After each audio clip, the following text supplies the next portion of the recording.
قرآن کریم کی آیات میں نے آپ کے سامنے تلاوت کی ہے۔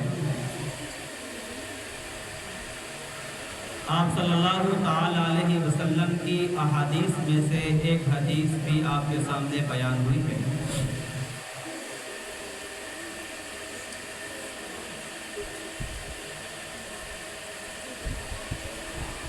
حدیث کا ترجمہ اور معنی یہ ہے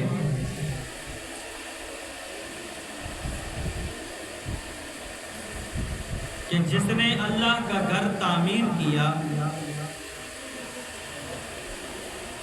تو اللہ رب العزت اس کے لیے دنیا میں ہی جنت میں مکان بنا دیتے ہیں، محل بنا دیتے ہیں۔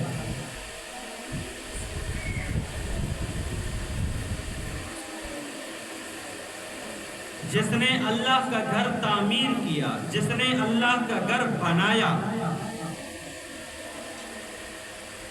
اللہ رب العزت دنیا میں ہی اس بندے کے جیتے جی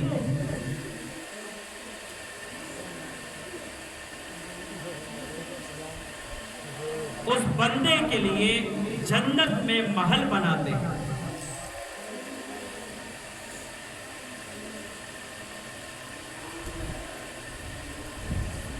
اور یہ نہیں ہے کہ جس نے پوری مسجد تعمیر کی، ایک بات یاد رکھنا کہ اللہ تعالی ہمارے پیسوں کو نہیں دیکھتا، ہماری مال اور دولت کو نہیں دیکھتا، ہمارے دل کے ارادے کو اور نیت اور خلوص کو دیکھتا ہے۔ جس نے مسجد کی تعمیر میں اپنی حیثیت اور اپنی توفیق کے مطابق حصہ ملایا، جتنا بھی حصہ ملایا،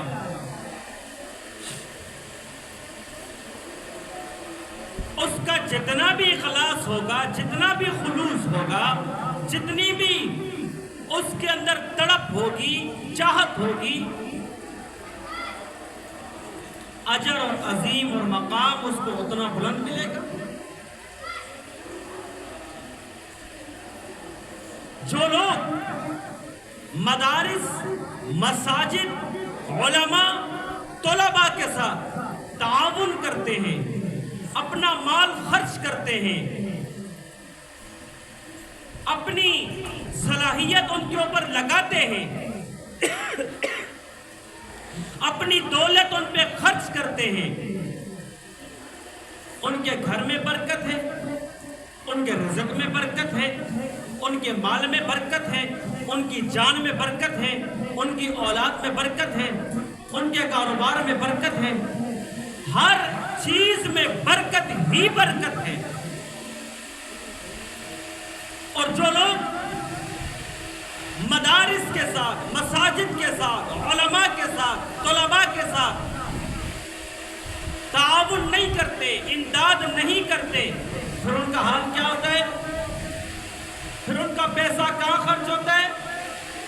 تھانوں میں، عدالتوں میں، وکیل کی فیسوں میں، اسپتالوں میں، ڈاکٹروں کی فیسوں میں، بیماریوں میں، پریشانیوں میں، مصیبتوں میں، تکلیفوں میں، آزمائش میں، طرح طرح کے امتحانات میں پھر اس کا پیسہ خرچ ہوتا ہے۔ کچھ بخیل قسم کے لوگ ہوتے ہیں نا، خود تو وہ تعاون نہیں کر رہے ہوتے، لیکن جو غریب تعاون کر رہا ہوتا ہے اس کو بھی دیکھتے ہیں، یہ پاگل آدمی ہے یار، مسجد کو 10-10 ہزار روپے دے رہے ہیں، مدرسے کو اتنے پیسے دے رہے ہیں، اپنے گھر پہ ٹی وی خرید لیتا ہے، اپنے لیے آئی فون موبائل خرید لیتا۔ تو یہ جو بدبخت جب گھر جاتا ہے تو ہوتا کیا ہے؟ بیوی بیمار ہے، بچہ بے ہوش ہے، اسپتال لے کر جاؤ، 5 لاکھ کی بل بنا کر دیتے یہ لوگ۔ مسجد کو 10,000 دینے کے لیے تیار نہیں، مدرسے کو 2,000 دینے کے لیے تیار نہیں، اور ڈاکٹر کو کتنی فیس دی ہے؟ 5 لاکھ روپے۔ یہ کبھی کبھی ایسا ہوتا ہے، راستے میں جا رہے ہیں، ڈاکو ہاتھ پہ چڑھ گئے، یہ گاڑی آپ کے پاس ہے، یہ گاڑی آپ کے پاس ہے، یا آپ ہمیں دے دیں، اپنے لیے دوسری خریدیے، اور کب خریدیے گا؟ جب پھر مجھے بتا بھی دینا، تاکہ وہ بھی چھیننے کے لیے ہم پہنچ جائیں۔ موبائل آپ کے پاس ہے، وہ آپ ہمیں دے دیں، آپ اپنے لیے دوسرا خرید لینا۔ یہاں اللہ کے نام کا دیتے ہوئے اس شخص کو تکلیف ہوتی ہے، اور وہاں ڈاکو کو دینے میں اس کو کوئی تکلیف نہیں ہوتی، خوشی سے دیتا ہے۔ یہاں مسجد والے اعلان کرتے ہیں کہ مسجد زیر تعمیر ہے، مدرسے پہ اتنا قرضہ ہے، بجلی کی بل آئی ہوئی ہے، آپ ذرا تعاون فرمائیں۔ وہاں وہ صدقہ خیرات نہیں نکالتا، اور جیب سے اگر پیسے راستے میں گر جائیں اور گھر آ کر جب جیب چیک کرے جیب میں پیسے نہیں ہیں، بولتے خیر یار صدقہ ہو گیا۔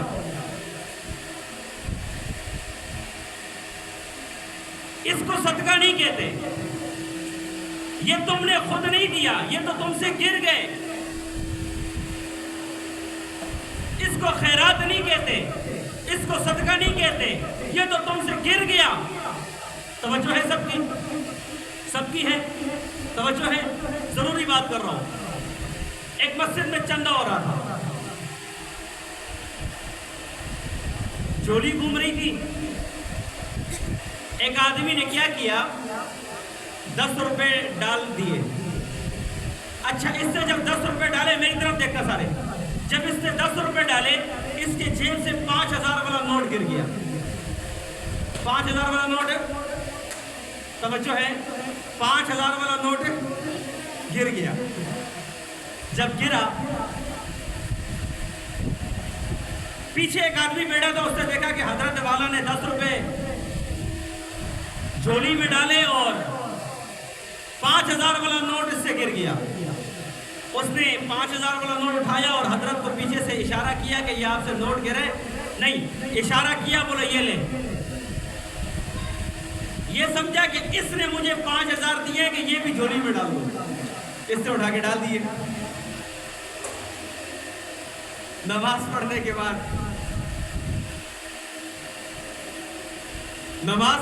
بعد اس آدمی ملا، بولا آپ بڑے سخی آدمی ہو ماشاءاللہ، 5,000 روپے آپ نے مسجد کی خدمت میں ڈالے۔ میں نے تو نہیں ڈالے۔ بولا وہ جو میں نے آپ کو دیے تھے آپ نے ڈالے؟ بولا وہ تو آپ نے دیے تھے۔ بولا وہ آپ کے جیب سے گرے تھے۔ پھر تو بیچارے نے بہت افسوس کی، بہت رویا پیٹا، اب جو چیز جھولی میں ڈل گئی اس کو لے کون؟ تو جب آپ اللہ کے راستے میں خرچ نہیں کرو گے، مدارس مساجد کا خیال نہیں کرو گے، پھر اللہ اسی طریقے سے نکالے گا،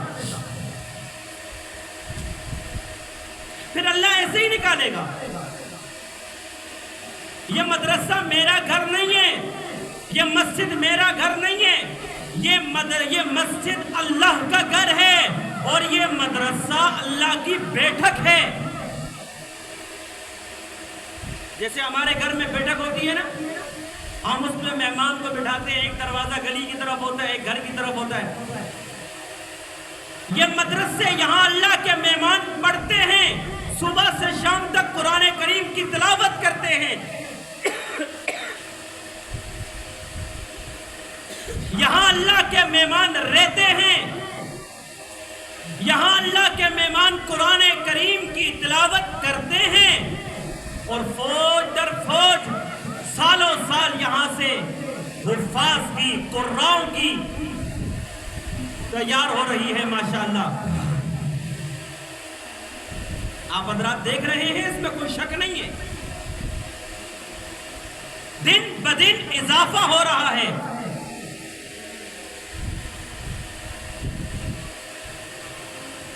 تو یہ مسجدیں اللہ کا گھر ہیں، یہ مدرسے اللہ کے گیسٹ ہاؤس ہے، اللہ کی بیٹھک ہے۔ میرے گھر کے ساتھ کوئی تعاون کرے، میں زندگی بھر اس کا احسان نہیں بھولتا، اس کا شکریہ ادا کرتا ہوں۔ اللہ کے گھر کے ساتھ کوئی امداد کرے، کوئی تعاون کرے، اللہ اس کو مایوس چھوڑ دے، یہ ہو ہی نہیں سکتا۔ میری بیٹھک کو کوئی سجائے، کوئی اس کا خیال کرے، میں اس کا احسان ساری زندگی نہیں بھول سکتا۔ اور جو اللہ کی بیٹھک کو سجائے اور اس کا خیال کرے، رب ذوالجلال کی قسم، اللہ اس کو بھول جائے یا اللہ اس کو چھوڑ دے، یہ ہو ہی نہیں سکتا۔ ایک بادشاہ تھا، اس نے ایک مسجد تعمیر کی، اور تعمیر کرنے کے دوران اس نے اعلان کیا، ٹھیکیدار کو کہا کہ کسی نے اگر 1 روپیہ بھی دیا اور تم نے اس سے لیا تو میں تمہاری گردن قلم کر دوں گا۔ اس مسجد کا شروع سے لے کر آخر تک سارا خرچہ میں اٹھاؤں گا، کسی کو 1 روپیہ دینے کی اجازت نہیں ہے۔ ٹھیک ہے بھائی، کام چل رہا ہے، دڑا دڑ مسجد کا کام ہو رہا ہے۔ ہوتے ہوتے ایک دن رات کو ایک بابا جی آئے، 2 کلو 2.5 کلو کا سیمنٹ شاپر میں ڈال کے لائے۔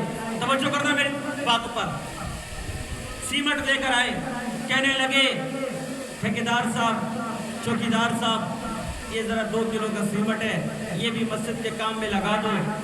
اس نے کہا بابا جی بات یہ ہے کہ بادشاہ سلامت نے منع کیا ہے، اور اس نے کہا ہے کہ کوئی بھی اگر 1 روپیہ بھی دے مت لینا، اور اگر تم نے لیا تو میں تمہاری گردن قلم کر دوں گا۔ بابا جی نے کہا دیکھو یار، بادشاہ تو سو رہا ہے، اس کو کیا پتا ہے کہ کس نے سیمنٹ دیا ہے، کتنا دیا ہے، کیا نہیں دیا۔ میں اللہ کی رضا کے لیے دے رہا ہوں، تم اس میں ڈال دو۔ یہ 2 کلو سیمنٹ کی حیثیت کیا ہے، اوقات کیا ہے، ڈال دو۔ چوکیدار نے بھی سوچا بابا جی بات تو صحیح کر رہے کہ 2 کلو سیمنٹ ہے، کون سے اتنا بڑا آسمان ہے کہ جو بادشاہ دیکھ لے گا۔ کیمرے کا زمانہ تو نہیں تھا کہ صبح اٹھتا اور کیمرہ چیک کرتا۔ اس نے 2 کلو سیمنٹ ڈال دیا، رات کو بادشاہ خواب دیکھ رہے اور بابا جی بھی دیکھ رہے، دونوں یہ ایک ہی خواب دیکھ رہے ہیں، بابا جی اور بادشاہ دونوں ایک ہی خواب دیکھ رہے ہیں۔ بادشاہ خواب میں دیکھتا ہے ایک جنت میں 2 محل بنے ہوئے، 2 محل بنے ہوئے۔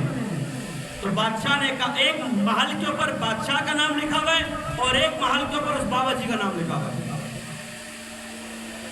بادشاہ نے پوچھا فرشتوں سے کہ یہ تو ایک تو میرا نام ہے، وہ ہے کیا نام ہے، محل ہے، یہ دوسرا کس کا ہے؟ تو فرشتوں نے کہا یہ دوسرا اس شخص کا ہے جو تمہارے ساتھ مسجد بنا رہا ہے۔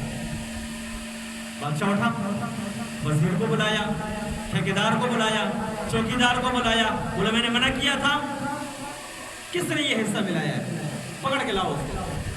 بلایا گیا، بابا جی آیا، بولا حضرت آپ نے کتنا حصہ ملایا؟ بولا 2 کلو سیمنٹ۔ بادشاہ بھی ولی آدمی تھا، متقی پرہیزگار انسان تھا، تو اس نے کیا کیا؟ اس نے کہا اچھا میں پوری مسجد بنا رہا ہوں، میرے لیے بھی وہی نعمت، میرے لیے بھی وہی اجر۔ بابا جی آپ نے 2 کلو سیمنٹ دیا، آپ کے لیے بھی وہی اجر۔ میں اعلان کرتا ہوں آج مسجد کو شہید کر دو، پورے محلے میں، اپنی پوری حکومت میں اعلان کیا، جس کو اللہ نے جو وسعت دی ہے اس وسعت کے مطابق آؤ اور اس مسجد میں اپنا حصہ ملا۔ جتنی توفیق دی ہے اس توفیق کے مطابق آؤ اور اس مسجد میں اپنا حصہ ملاؤ۔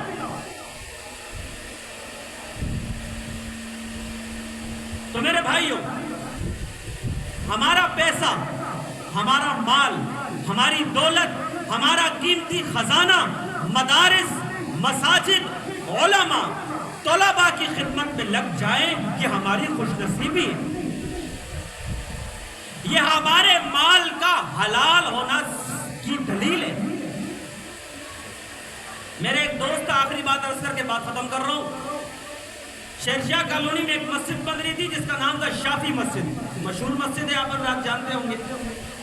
شافی مسجد زیر تعمیر تھی، تو وہاں اعلان ہوا کہ بھائی وہ مصلے ڈل رہے ہیں، مصلے ماربل کے، تو ایک مصلہ جو ہے غالباً اس ٹائم شاید وہ 2500 کا تھا یا 2000 کا تھا، ایسے ہی کچھ تھا۔ اس میرے دوست نے جو ایک اچھی پوسٹ پر کام کرتا ہے 60-70 ہزار روپے مہینے کے اٹھاتا ہے، وہ سیلری ہے اس کی. آپ یقین کریں گے میں ممبر پر بیٹھا ہوں، وضو کی حالت میں ہوں، میں قسم اٹھا کر کہہ رہا ہوں 3 مہینے اس شخص نے محنت کی، کوشش کی، مگر وہ 2 مصلے مسجد کے لیے خرید نہیں سکا. 3 مہینے 2 مصلے کتنے کے آتے تھے؟ 5,000 کے. 60-70 ہزار روپے تنخواہ اٹھانے والا 2 مصلے کی پیسے اس کے پاس نہیں تھے کہ وہ شافی مسجد میں جمع کرواتا اور اپنا اس حصہ اس میں ملاتا. اس کی والدہ اس کو کہہ کر تھک گئی. بالآخر وہ میرے پاس ہی تھا، میرے پاس ہوتا تھا، میرے پاس آیا، مجھے کہنے لگا قاری صاحب یہ مسئلہ ہے. میں نے کہا تمہارے مال میں کوئی شک ہے، کسی نہ کسی کھاتے میں یہ حرام تو نہیں شامل ہو رہا، ذرا چیک تو کرو کہ اللہ نے تمہارے مال کو مسجد میں لگنے ہی نہیں دیا. آج ہمارا مال، ہماری دولت، ہمارا قیمتی سرمایہ مساجد کی خدمت میں، مدارس کی خدمت میں، علماء کی خدمت میں، طلباء کی خدمت میں خرچ ہو جائے تو یقیناً اللہ ہم سے خوش ہے، اللہ ہم سے راضی ہے، ہمارا مال حلال ہے، اللہ نے قبول کر دیا. اور اگر یہ ان کاموں میں نہیں لگ رہا، فضول کاموں میں لگ رہا ہے تو سمجھ جائیے اللہ ہم سے ناراض ہے اور ہمارے مال میں کوئی شک و شبہ ہے جس کی وجہ سے اللہ رب العزت نے اس کو اپنے گھر میں لگانے ہی نہیں دیا. تو میرے بھائی اور دوستوں بزرگوں، ہمیں چاہیے اپنی روز بھر کی، اپنے گھر کی پریشانیوں کو، مصیبتوں کو، تکلیفوں کو، آزمائشوں کو، بیماریوں کو، ہر طرح کی آزمائشوں کو ختم کرنے کے لیے روزانہ کی بنیاد پر صدقہ نکالا کریں. اپنے بچوں کے نام کا، اپنے نام کا، اپنے گھر کے نام کا، کاروبار کے نام کا، بیوی بچوں کے نام کا، رشتہ داروں کے نام کا اب صدقہ نکالا کریں. والدین کے نام کا، جو مر گئے ان کے نام کا، جو زندہ ہیں ان کے نام کا. آپ دیکھیں آپ کے گھر کی بیماری کیسے ختم ہوتی ہے، آپ دیکھیں آپ کے گھر کی پریشانی کیسے ختم ہوتی ہے، آپ دیکھیں آپ کے گھر میں مصیبت ہے کس طریقے سے ختم ہوتی ہے، آپ دیکھیں آپ کے گھر میں آزمائش ہے، مصیبت ہے، بیماری ہے، تکالیف ہے، یہ کیسے ختم ہوتی ہے. ہم کر کے تو دیکھیں. میں وظیفہ دے رہا ہوں، ختم نہ ہوئی پھر آپ مجھے کہہ دینا. تو میرے بھائیوں، سکون چاہتے ہو، راحت چاہتے ہو تو مدارس، مساجد، علماء، طلباء کے ساتھ اپنی خدمات کو سر انجام دیں اور ان کے ساتھ اپنی خدمت کریں، ان کے ساتھ محبت کریں. محبت کرتے ہوئے ان کی خدمت کریں. ان کی خدمت ہمیں دنیا میں بھی کامیاب کرے گی اور ہمیں آخرت میں بھی کامیاب کرے گی. انشاءاللہ اسی موضوع پر شاید اگلے جمعے ایک تفصیل کے ساتھ میں کچھ گفتگو کر سکوں. آخری بات وہ یہ ہے، میرا دل تو چاہ رہا تھا کہ میں یہ بات ابھی کرتا، لیکن چونکہ کچھ حضرات ابھی آئیں گے تو خطبے سے پہلے میں یہ بات آپ کے سامنے عرض کر دوں گا. اس وقت جو میں نے کہا، جو کچھ سنا، اللہ تعالیٰ اسی پر ہمیں سمجھنے کی، عمل کرنے کی توفیق عطا فرمائے. اپنے مال کو قیمتی بنائیں، اپنی دولت کو قیمتی بنائیں، اپنے سرمایہ کو قیمتی بنائیں. قیمتی بنانے کے لیے ایک ہی طریقہ ہے، مدارس، مساجد، علماء، طلباء کی خدمت کریں. آپ ان کی خدمت کریں، اللہ آپ کی خدمت کرے گا. آپ ان کا خیال کریں، اللہ آپ کا خیال کرے گا. آپ ان کے پہرے دار بن جائیں، اللہ آپ کا پہرے دار بن جائے گا. اللہ تعالی ہم سب کو سمجھ عمل کی توفیق عطا فرمائے. وآخر دعوانا الحمدللہ رب العالمین.